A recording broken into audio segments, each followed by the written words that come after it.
The sound of a gunshot cracked through the morning air as Vaughn fell to his knees, clutching his side where a bandit's bullet had grazed him hard enough to crack a rib, but mercifully not pierce his lung. That was 2 days ago, and now the pain felt like a hot poker with every breath as he struggled to saddle his stallion outside the stables of Spokane, Washington Territory, 1878. Ethan gritted his teeth, sweat beading on his forehead as he attempted to heave the saddle onto Thunderclap's back for the 3rd time. The spirited black stallion shifted nervously, sensing his master's distress. For the love of Ethan's curse was cut short by a sharp stab of pain that nearly brought him to his knees again. "You'll tear yourself apart doing that," came a woman's voice, clear and steady as a mountain stream. Ethan turned, one hand still clutching his ribs, to see Tessa Hayes standing at the entrance to the stables. The morning sun caught in her auburn hair, pulled back in a practical braid that did nothing to diminish her beauty. He'd seen her around town since she'd arrived 3 months ago to take over her late uncle's general store, but they'd barely exchanged more than pleasantries. "Miss Hayes," he managed, straightening as much as his injury would allow. "Just a little trouble with the saddle, is all." "A little trouble?" she repeated, her eyebrows raised as she approached. "Mr. Vaughn, you're as white as fresh linen. That rib hasn't healed, has it?" Ethan attempted a smile that came out as more of a grimace. "Doc says it'll take 6 weeks. I don't have 6 weeks. The cattle need moving to the north pasture before the creek runs dry."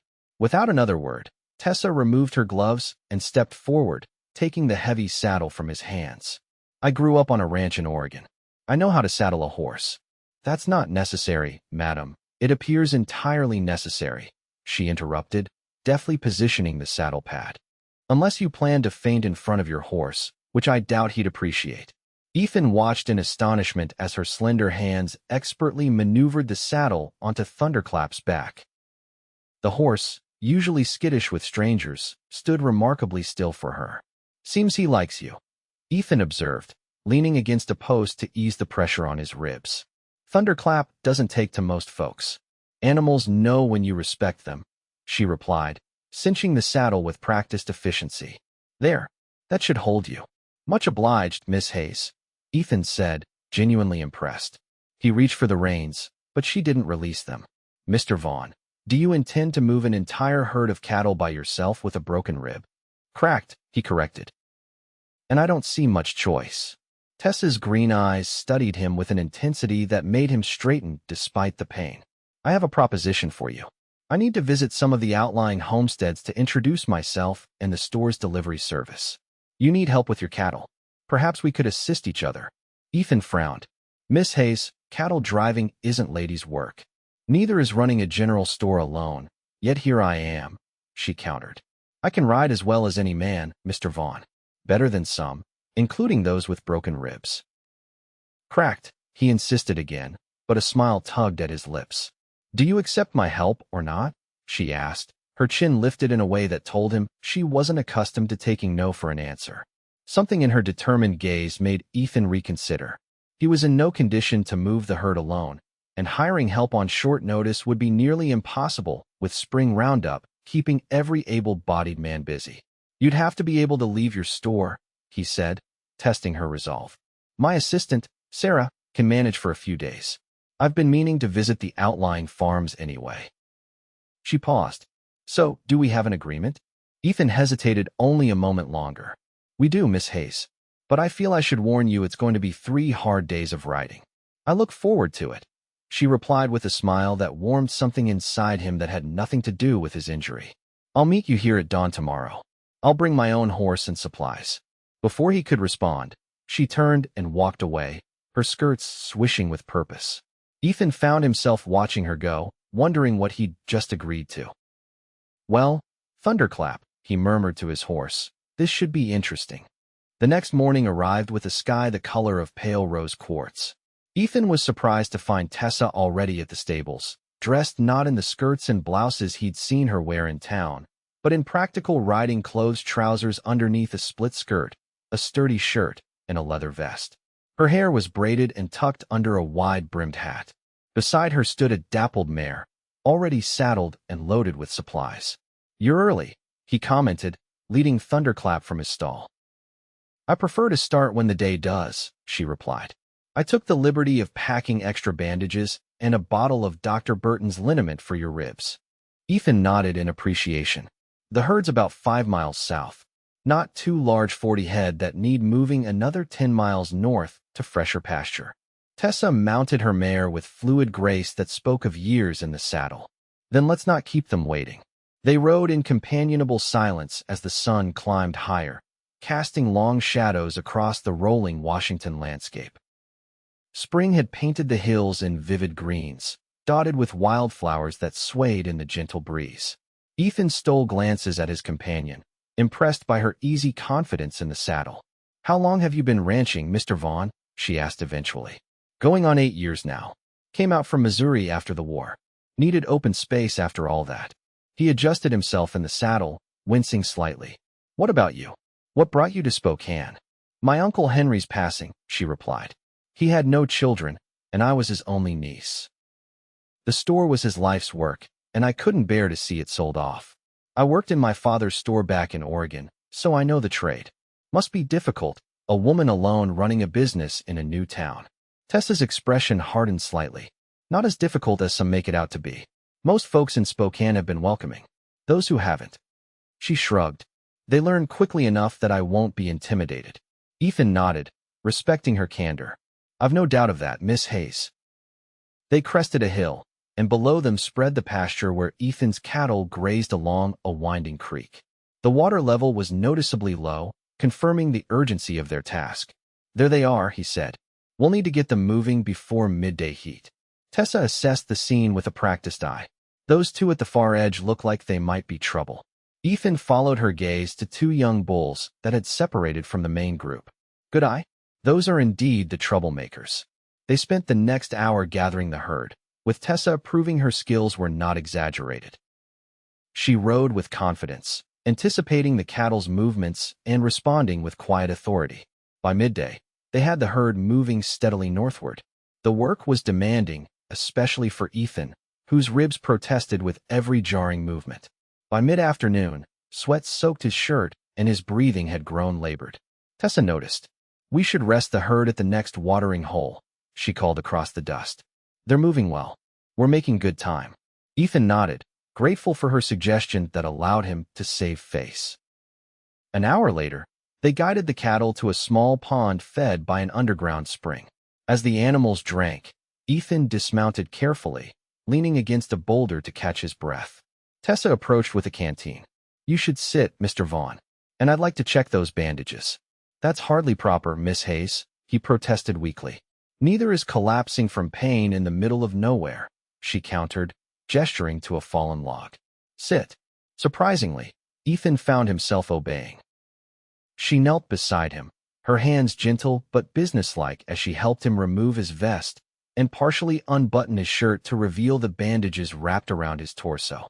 They've slipped, she observed. They need to be tighter to support the rib properly.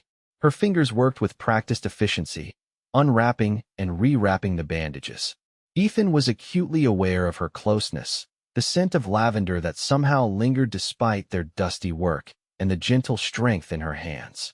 Where did you learn to do this? He asked, partly to distract himself from the intimacy of the moment. My father fought at Shiloh, she replied, focused on her task. Came home with a musket ball in his shoulder that never fully healed. I learned to tend it. I was at Shiloh, Ethan said quietly, with the 15th Missouri. Tessa's hands paused momentarily. My father was with the 3rd Iowa. Their eyes met, a moment of understanding passing between them. The war had ended 13 years ago, but its echoes still resonated in the lives of those who had lived through it. There, she said, securing the bandage. That should hold better. Thank you, Ethan replied, meaning it for more than just the bandage. They made camp that evening in a sheltered hollow. The cattle settled for the night under a star-filled sky. Tessa proved as capable at camp as she had been on the trail, efficiently setting up her bedroll and helping prepare a simple meal over a small fire. You surprise me, Miss Hayes, Ethan admitted as they sat by the fire, eating beans and bacon from tin plates. How so? Most women I've known would consider this hardship. Tessa laughed, a warm sound that reminded Ethan of summer evenings. I've never had much patience for what most women do or don't do. Life is too short to limit oneself based on others' expectations. A philosophy that served you well, it seems. Most of the time, she agreed, then added more softly. Though I'll admit, running the store alone can be solitary. Something in her tone made Ethan look up from his plate. The firelight caught the angles of her face, softening them, highlighting the vulnerability she rarely showed. I understand solitary, he said. The ranch keeps me busy, but evenings can grow long with only thunderclap for conversation. Their eyes met across the flames, and something shifted between them, a recognition of shared loneliness, perhaps, or the beginnings of something more. The moment was broken by a distant wolf howl. Tessa glanced toward the cattle, instantly alert. They're far off, Ethan reassured her. The herd's safe. She nodded, but he noticed how she checked her rifle before settling into her bedroll. Another quality he admired, her preparedness. Good night, Mr. Vaughn, she said, pulling her blanket up. Ethan, he corrected. After a day driving cattle together, I think we can dispense with formalities, don't you? She smiled, the firelight catching in her eyes. Good night, Ethan. Good night, Tessa. That night, despite the hard ground and the persistent ache in his side, Ethan slept better than he had in weeks. The second day of their journey brought challenges. A summer storm built on the horizon, dark clouds gathering like bruises against the sky. The pressure change made Ethan's rib throb with renewed intensity, but he pushed through the pain, determined not to show weakness. By midday, the wind had picked up, carrying the scent of rain. The cattle grew restless, sensing the approaching storm. We need to find shelter, Tessa called over the rising wind. There's an outcropping of rocks about 2 miles ahead. We could hold the herd there until the storm passes. Ethan nodded, impressed again by her knowledge of the terrain. They pushed the cattle harder, racing against the darkening sky. The first fat raindrops began to fall as they reached the natural shelter, a formation of tall rocks that created a windbreak on 3 sides. They worked in tandem to secure the herd just as the storm broke in earnest. Rain pounded down, turning the earth to mud as lightning split the sky. They found shelter in a shallow cave among the rocks, leading their horses inside. That was close, Tessa said, removing her hat to shake off the water. Her braid had partially come undone, tendrils of wet hair clinging to her face and neck. Too close, Ethan agreed, wincing as he dismounted. The hard riding had taken its toll on his injury. Tessa noticed immediately. Sit before you fall, she instructed, helping him to a relatively dry spot against the cave wall. Let me check those bandages again. This time, Ethan didn't protest. The cave was small enough that they sat close together, their horses at the entrance providing some protection from the driving rain. Tessa's fingers were cool against his skin as she examined the bandages, which had thankfully remained dry under his oilskin coat. No damage done, she pronounced. But you're pushing too hard.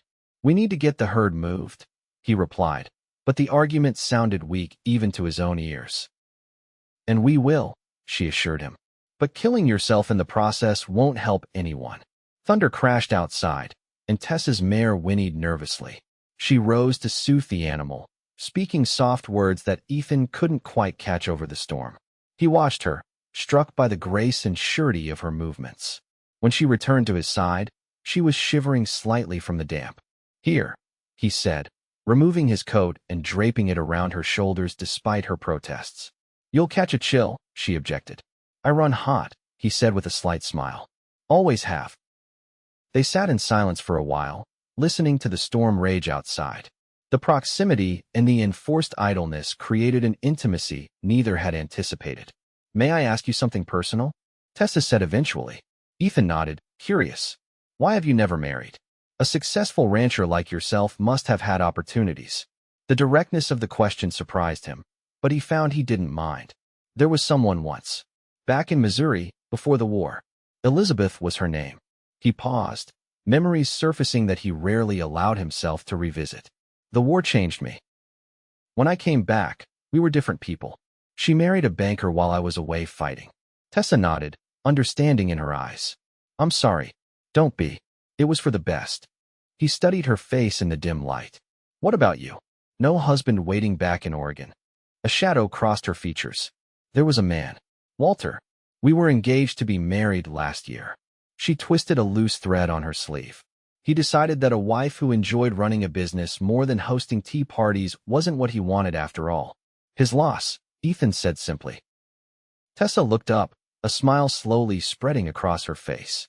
Yes, she agreed. I believe it was.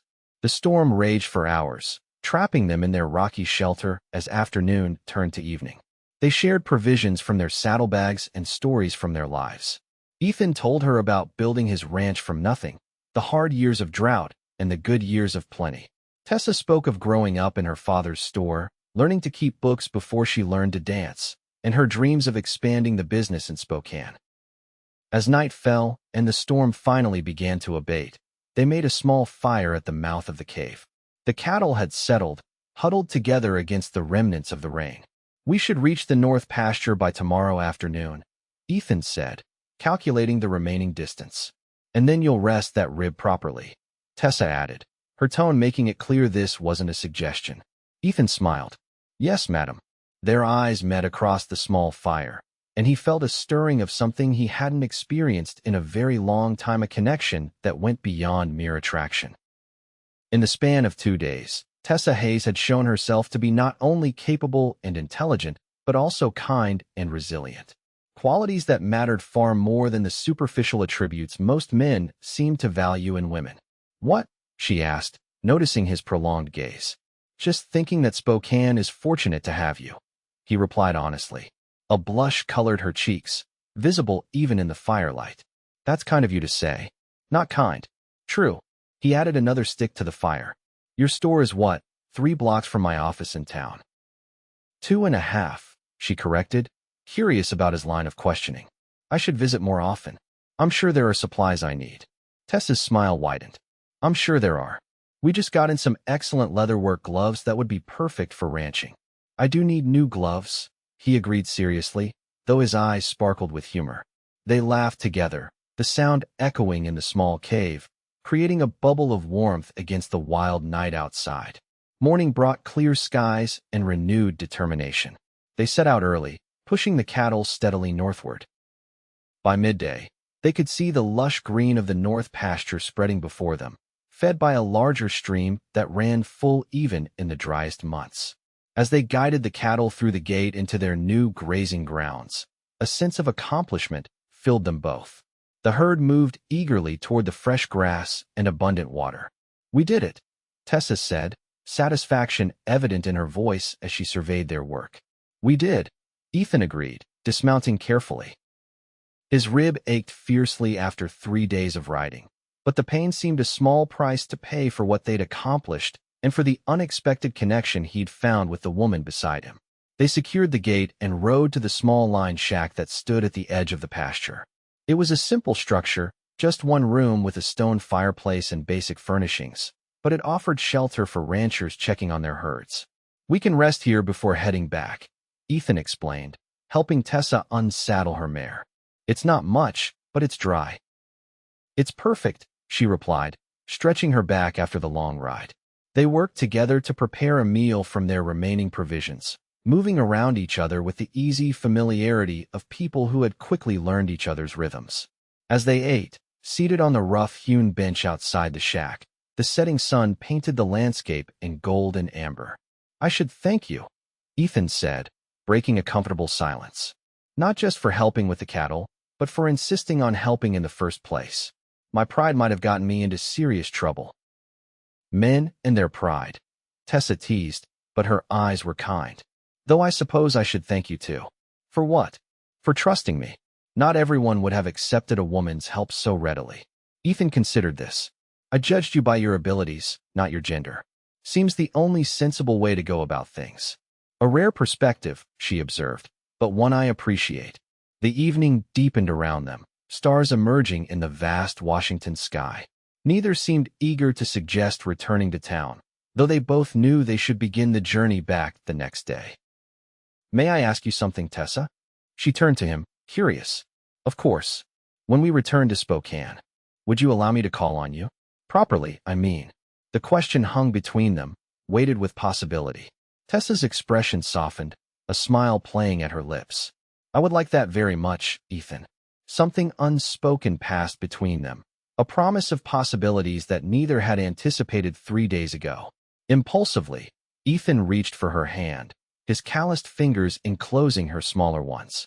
The simple touch felt more intimate than either had expected. They sat together as night fully descended, hands entwined, watching the stars appear one by one above the pasture where the cattle grazed contentedly.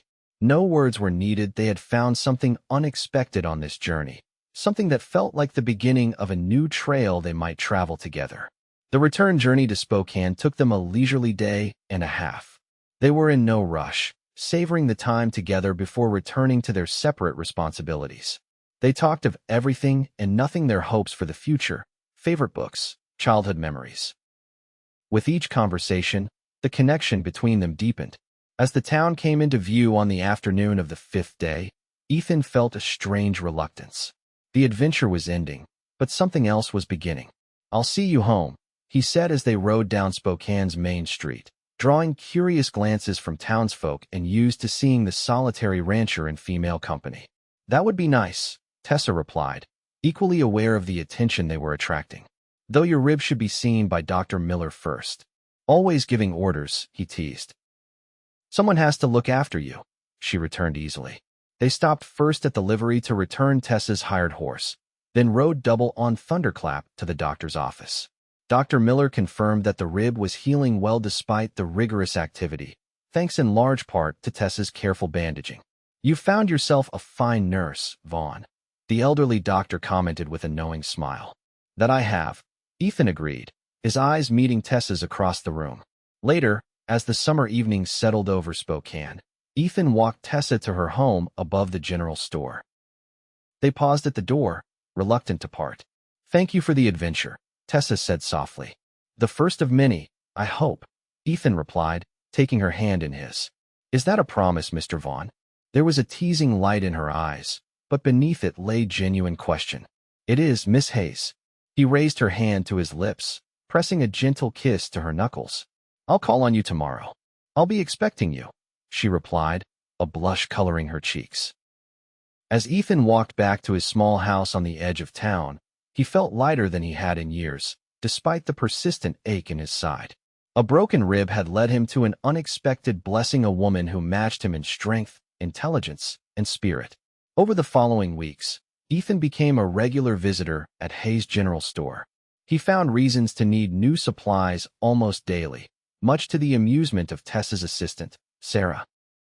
The townsfolk of Spokane watched with interest as the solitary rancher and the independent shopkeeper grew closer, their courtship conducted in plain sight, yet somehow intensely private. They rode together on Sundays, picnicked by the river, and attended church socials side by side. Ethan helped Tessa expand her delivery routes to outlying homesteads, while she introduced modern accounting methods that improved his ranch's profitability. They built a partnership based on mutual respect and deepening affection. 3 months after their cattle drive, on a perfect autumn evening with leaves turning gold across the Washington landscape, Ethan took Tessa to his ranch for dinner. He had spent days preparing, cleaning the modest house until it shone, and practicing a speech he feared he would forget. They ate on the porch, watching the sunset paint the sky in brilliant hues. When the meal was finished, Ethan took her hand and led her to the edge of his property, where a ridge overlooked miles of rolling hills. "I've been thinking," he began, suddenly nervous despite all his preparation. "A dangerous pastime," Tessa teased gently. "Indeed," he agreed with a smile. "Especially when all my thoughts are of you." Her expression softened, and he found courage in the warmth of her gaze. "Tessa Hayes, you came into my life when I was struggling, quite literally, to saddle my horse. You took the reins that day, and in many ways, you've been guiding me ever since. Toward happiness, toward partnership."